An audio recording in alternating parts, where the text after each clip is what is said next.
I wanted to register some thoughts about a video that I saw recently that really interested me. And I'm going to link the video below so you can watch it yourself. The video asks the question, is the song by the Smiths called Panic actually about Jimmy Savile? And this is something I'd never thought about before.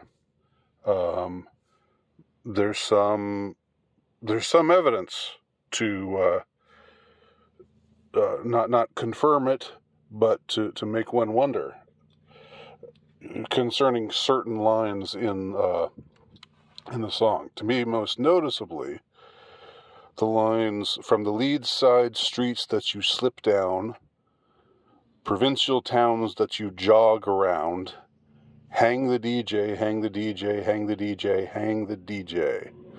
Now, Leeds is where Savile was from, so the notion of him slipping down, like the predator that he was, and even more so, though, even more than that, the provincial towns you jog around. Jimmy Savile, of course, made a big spectacle of himself jogging in these little towns. He would go out somewhere, and then they would televise him jogging, and he'd be in his colorful tracksuit and with his crazy hair, and it would be a big event, and people would notice, and it was like it was all for charity. It was for charity, my dear.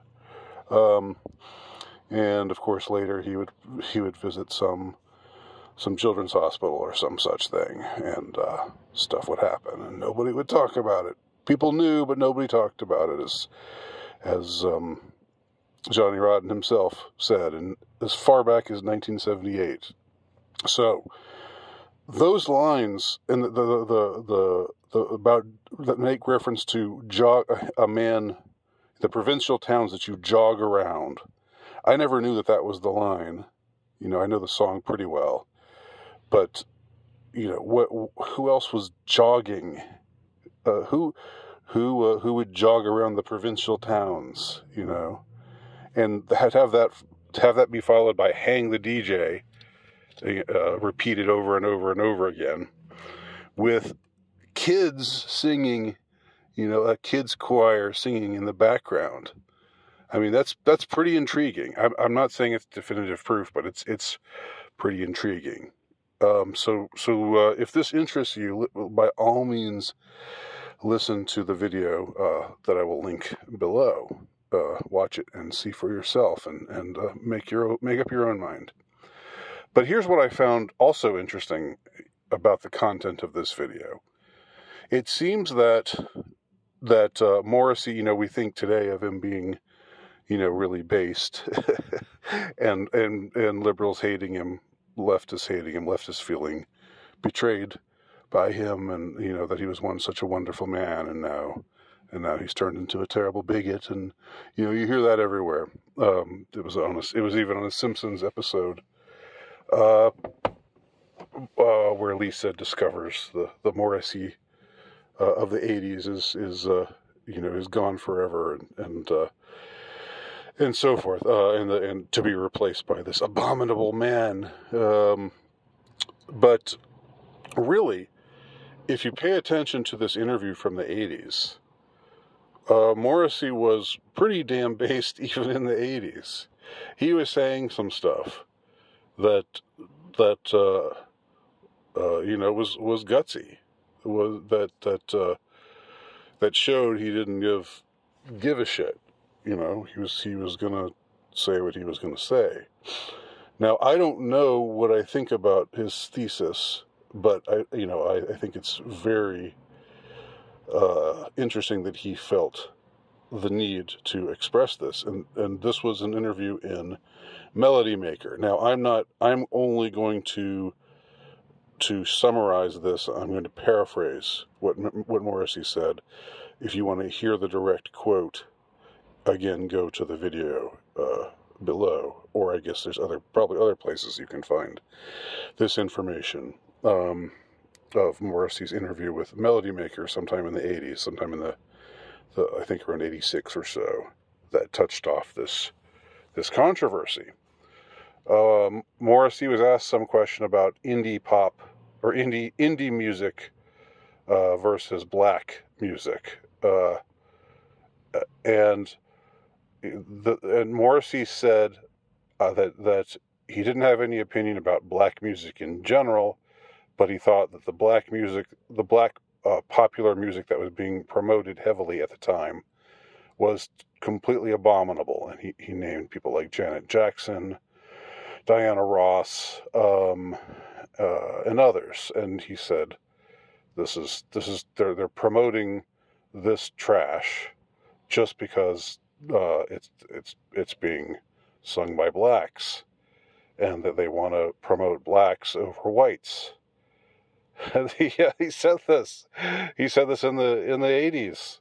Okay, and he said, look, there's evidence of. They asked him, well, are you really saying there's a conspiracy? He said, I see a conspiracy afoot, and he says something like, we're all of these black singers, these black artists, musical artists, contemporary at the time, they get played and played and played. When have the Smiths ever been played as much as they've been played? I mean, he directly, he makes it very, he leaves himself open to charges of self-aggrandizement, of course, in addition to the ever-present charge of being racist. But that's part of what's cool about it. He pulls no punches, and he just says what he feels. And again, this is the 80s, so I think Morrissey never really changed that much. I think he was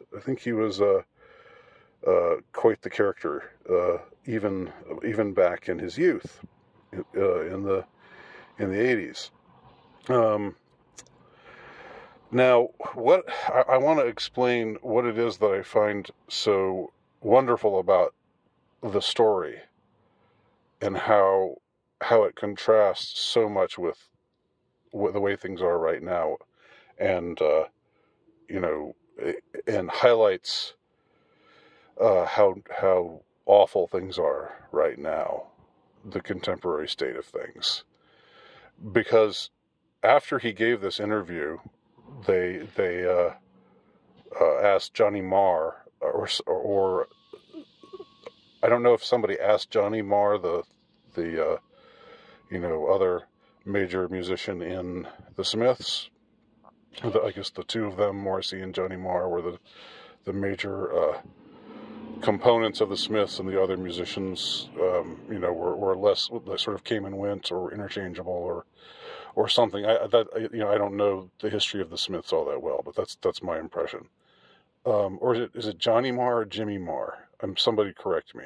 I know his last name is Marr. So they ask Marr about it, or Marr chimes in and says this, essentially, again, I'm paraphrasing, and you can go to the video to find out what he was directly quoted as saying. But he said this music journalist is trash, and he was going after Morrissey, trying to, this was a hit job, essentially. And if we see this reporter again, we're going to kick his ass. Which is funny.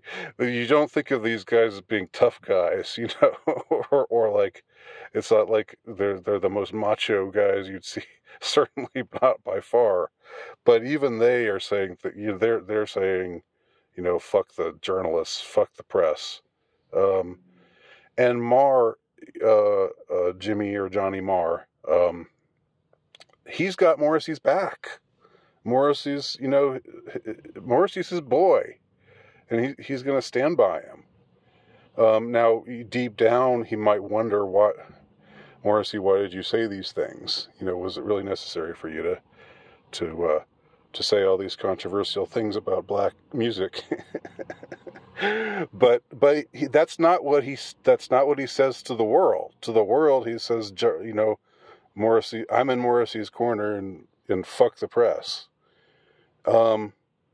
That would never, ever happen today, I'm afraid.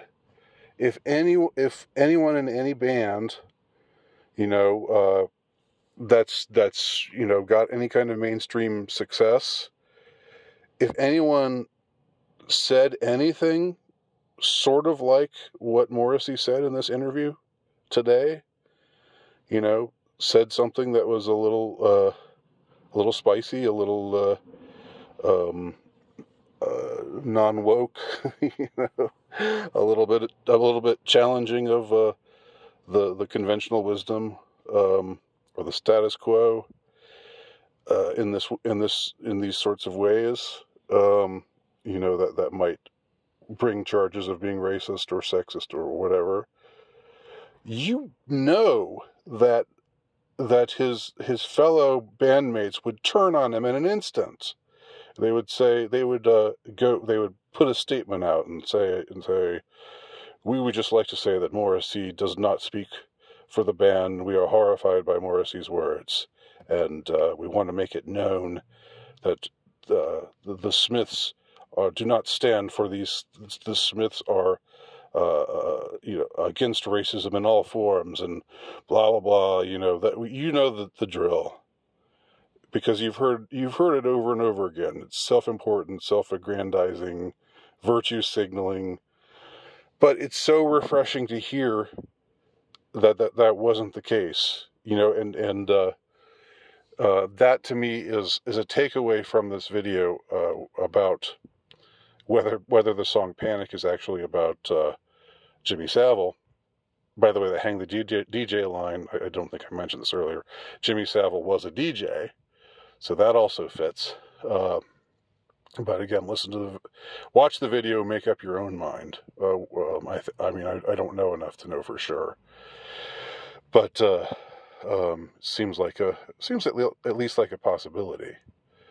But that's what I miss most about the past, is people having loyalty to their friends, and that loyalty meaning more than looking good and sounding correct to the public, or to not even to the public, because the public mostly doesn't care. It's to the right, quote unquote, people, sounding good, sounding like you're saying the right things that are being promoted by the right, quote unquote, people. That was not that was not de rigueur for public figures in the recent past the way that it is today, and that's one of the things that needs to change. It needs to change.